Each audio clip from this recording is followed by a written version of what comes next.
How's it going, fam? Welcome back to Erica's EDC, and today we are going to do a quick size comparison to the Kyle Noseworthy Bake Apple that I recently received and that we are testing for June. After I made yesterday's introduction video, I went onto Kyle's site and I noticed that, of course, Zaya's itching herself because I'm recording. No, I noticed that these were in stock on his site. He has a few of them. There was, let's see, green micarta, coffee burlap, black burlap, orange micarta or G10, I think.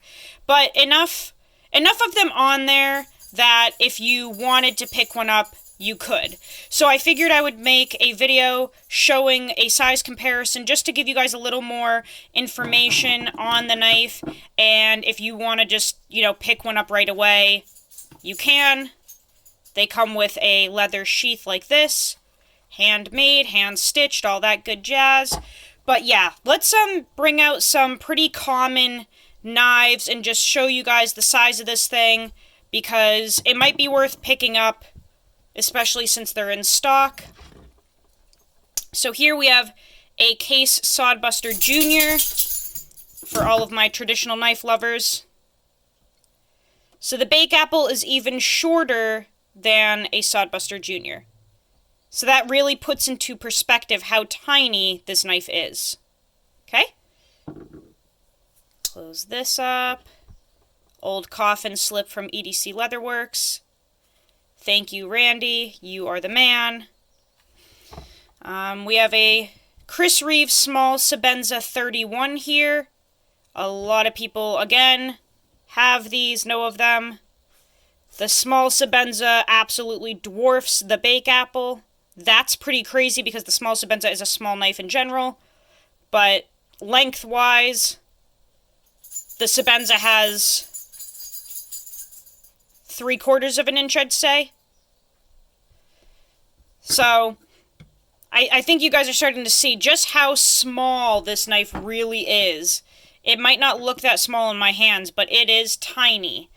Let's bring in another small fixed blade. The Essie Candiru. Really small, tiny little blade. Line these up here.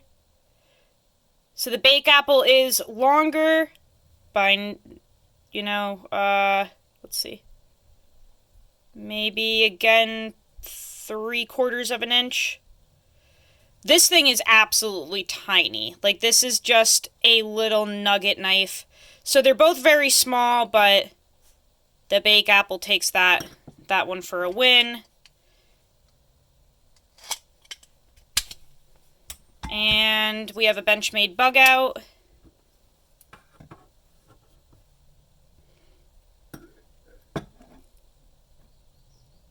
So the Bug Out makes the Bake Apple look tiny. And we have a pair of 3 here.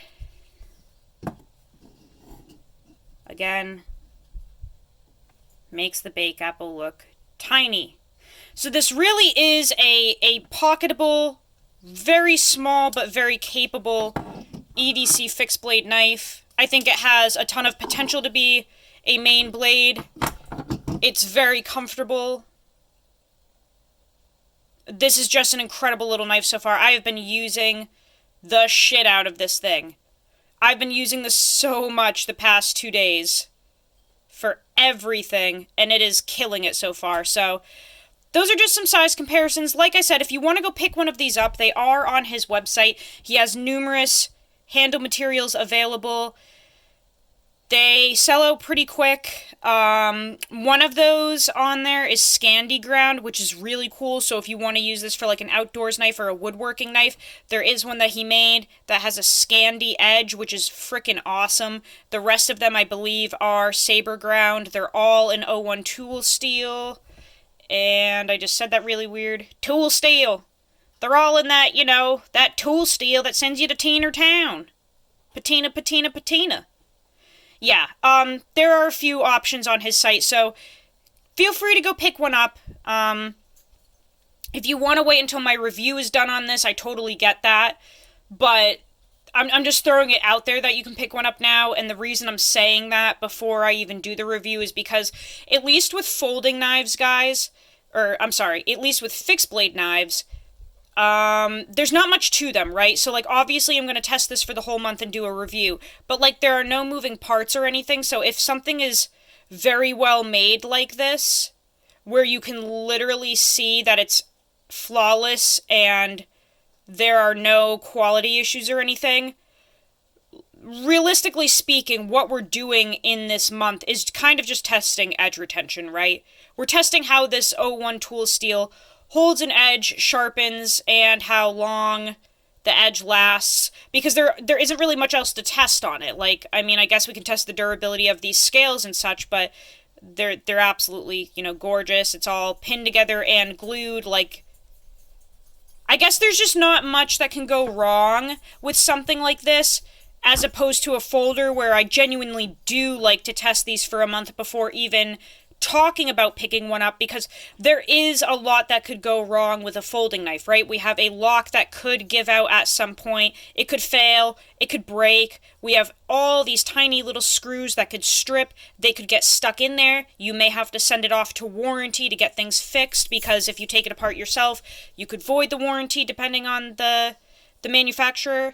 There are parts that could fall out and get lost. There's a pocket clip that you could bend during your use that could break, that could lose its retention. Centering could go off. You may not be able to fix it. You may be able to fix it. You could bend a washer, disassembling the knife and putting it back together. You know what I'm saying? Like, with folding knives, there's so much to them that there's a plethora of issues that could happen, and that's why I like to test these for a month before I even talk about picking one up. But with a fixed blade, there's really not much that can go wrong. The blade either holds an edge or it doesn't, and aside from that, we're kind of just testing durability of the materials, and that's really it. But, like, you can kind of see Kyle knows what he's doing. I mean, this is absolutely stunning. It's flawless. Like, this is just going to be one of those, like, one-and-done knives, I think, where this is going to whiz right through my testing. I'm going to say at the end to go buy it, and everyone's going to go buy it because the price is fantastic on these. What is it, like $150 for this? That's insane. That is such a great price for a little knife like this. So that's why I wanted to give you guys size comparisons in case you have picked up on the fact that I'm obsessed with this already and you might just want to snag one and you don't even want to wait for the review. You just want to become part of the Bake Apple tree. But that's all I've got for you guys today. Hopefully that puts into perspective how small this knife is. It is absolutely tiny. I mean, hell, it's almost like... No, where's the bug out? A closed bug out is, like, kind of close in size to the Bake Apple. Like, the Bake Apple only has, like, 1.5 inches or 2 inches on a closed bug out. That's wicked funny to me. Anyway, that's all I wanted to do today, guys, just in case you wanted a little extra information before you pull the trigger on this one. But I will see you guys on the next video. Go use your shit, learn how to sharpen your knives, check out KyleKnowsworthy.com, and check out all of his beautiful work that he does. And I will see you guys on the next video. I love you so much. Take care. Peace. See you at your mom's house.